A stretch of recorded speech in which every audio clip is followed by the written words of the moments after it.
What if I told you that America has a religion? Now, I'm not talking about Christianity, even though most Americans do identify as Christian. I'm talking about American civil religion. In this series, we'll explore the idea that Americans are being religious when we tell stories about who we are as a people and nation.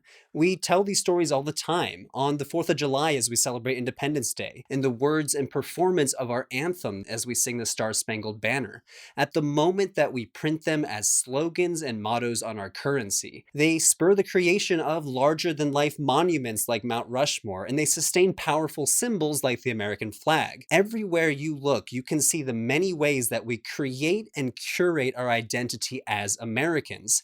We go out of our way to celebrate its value and to use it to orient ourselves. This person is American, that person is American, that action is American. We're so protective of the idea of America, you might well say that it's sacred or holy. In other words, you could say that America is religious about America. That is American civil religion. Before we look into this religion and how it works, over the next few episodes, we should explain why scholars think that we can even talk about something called American civil religion. It helps to begin by looking at each one of these terms in isolation: American, civil, and religion. You might say that the meaning of American in American civil religion is pretty self-evident, but do we mean the land, the country, the people, the culture? Well, in the case of this series, yes, all of the above. Part of the job of American civil religion is to create those answers of what it means when you say American. The use of the term civil here is also complicated because we often interpret civil as the opposite of religious. If by civil we mean secular, then are we talking about an oxymoron here?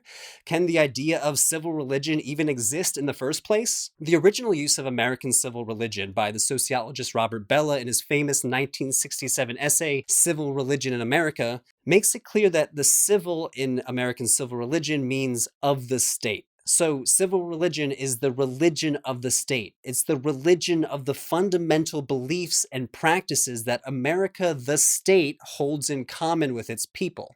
It describes the religion of the we when we say we the people, irrespective of their own personal religious affiliations. Finally, the term religion. How is American civil religion not merely an ideology like nationalism or simply our culture?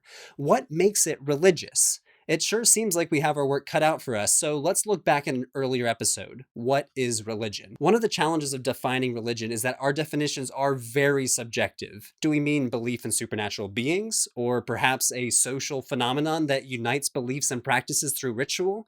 What about the things that all share common features which we call religious, like prayer? The scholar of religion Jonathan Z. Smith famously said that the category of religion is created for the scholar's analytical purposes, for comparing and analyzing cultures. So, what is our purpose here? We're not here to try to compare American civil religion with world religions. That is to say, somehow saying that American civil religion is comparable to Buddhism or Christianity. We're not doing that. Instead, we're exploring the question, what do we learn about American culture, behavior, and beliefs when we consider them through the lens of religion? It's a learning expedition about a particular worldview. I'm proposing that our definition of religion should emphasize the connections that create our views of the world. Then we can look at the behaviors related to those views and explore the ideologies behind them. There are things that we do as Americans that reflect American beliefs. So a prepackaged definition that already includes a mechanism for how our beliefs become practices should save us some time.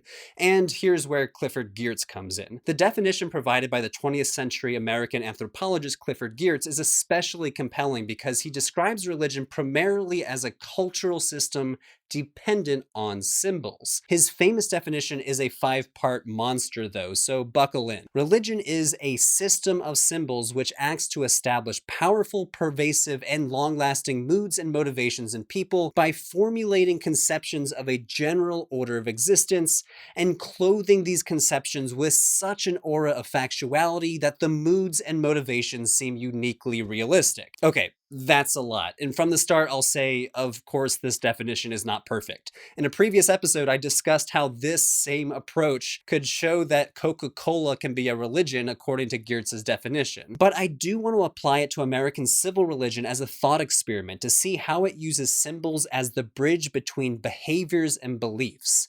First, do we have a system of symbols? Yes, in a future episode, we'll look specifically at the visual use of the American flag, and we'll also pay close attention to American use of symbolic language. Second, do these symbols motivate Americans and shape our moods?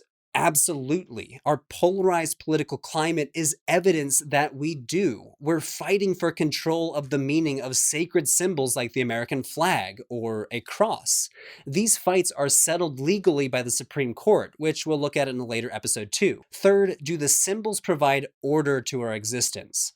Definitely. In another future episode, we'll examine the origins of our nation's motto, "In God We Trust," and how it reveals the important idea that America is always being renewed by appeals to our nation's founding. Fourth, is our understanding of our symbols presented as always already known? Yes, consider the most famous line of the Declaration of Independence. We hold these truths to be self-evident. We have a strong internal radar that tells us implicitly this is American and that is not.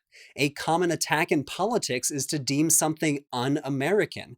And as we'll see in a future episode, this can be a dangerous assumption for its power to control norms, what America or Americans are supposed to be like. Fifth and finally, do the moods produced by the symbols seem uniquely real? That is, can we believe that we're not individually creating these moods, but rather that they appear to come from beyond any one of us? This is the most challenging part of the definition. The final episode will explore whether the God in God Bless America suggests a sincere belief or generates a real mood. If American civil religion is a product of the secular state, how can it really be religious? This all leads back to an important consideration. Why? Why should we consider American civil religion? The power of certain features of American life, the ideals of our nation's birth and our failure to live up to them, our holidays and the use of symbols, these can all be seen as a religious system. They affect us in ways we generally reserve for religion. They determine our days off and our weekends. They create ritual expectations about decorum. They help us raise up heroes and honor martyrs. They are our sacred myths about ourselves, so they are not only powerful, but also useful. For if we have a clearer sense of how American civil religion is created and maintained, then we might not only understand America better, but we'll be poised to understand more about how religion works itself. Geertz's definition is compelling in this series because it gives us a way to talk about how the different parts of American civil religion work together. They are in a very significant way bound together by the adjective American and its symbolic use. Who or what America is becomes the central element. The fundamental sacred act of American civil religion is to be bold enough to stake a claim to be America, and with that claim, renew the idealism that sustains that claim's power.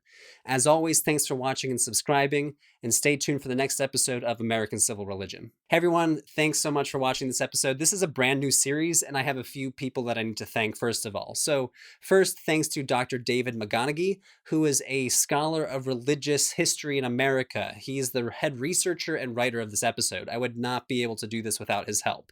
Secondly, special thanks to the Foundation for Religious Literacy for sponsoring this series, and also to our patrons for their continued support. Stay tuned for the next episode. Thanks for watching.